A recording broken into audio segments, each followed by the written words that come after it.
Nigel Farage. In generations to come, children will be told a story. They'll be told that once upon a time, Europe was divided.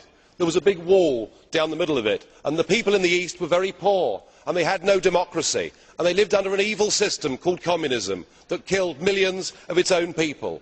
But joy of joys, the wall came down, and we finished up with 27 nations, and those people lived in democracy, and 500 million people lived in peace. But sadly, no, there is more. I promise you, there's more. Bit of exercise.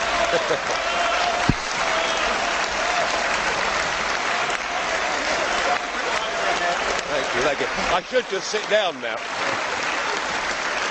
Well, I must say, that's the first time I've ever received such applause, and I'm tempted, Mr. Verhofstadt, I am tempted to sit down, but if I may, sadly, the story continues, the politicians in charge became very greedy, and they wanted money for themselves, and they wanted power, and so they resorted to lies and deceit, and they staged the most spectacular bureaucratic coup d'etat that the world had ever seen. But they didn't need to use any bullets to do it. They were much cleverer, much more scheming than that. No, what they did is they put in place a new treaty. It was called the Lisbon Treaty. And then they gave 27 people total unlimited power. These were to be the people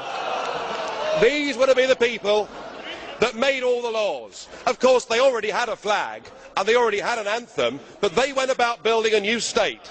But they ignored the people. And what they did, whether they knew it or not, is they recreated the very evil system that the people in Eastern Europe had lived under before. But the incredible thing was that many of the new bosses had also worked for that same evil system before. Well, of course, the plan was flawed, and their fanciful monetary scheme collapsed. But still, the new bosses wouldn't listen to the people. No, They made life tougher and tougher.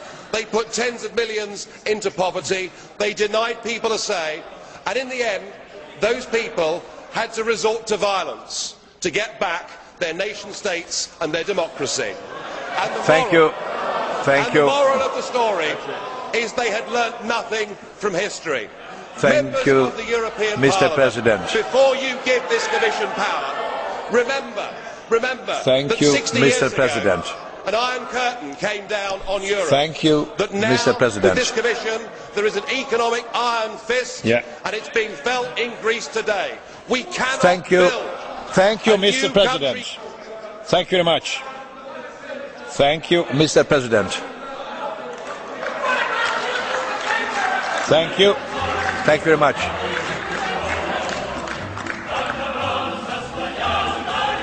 Yes.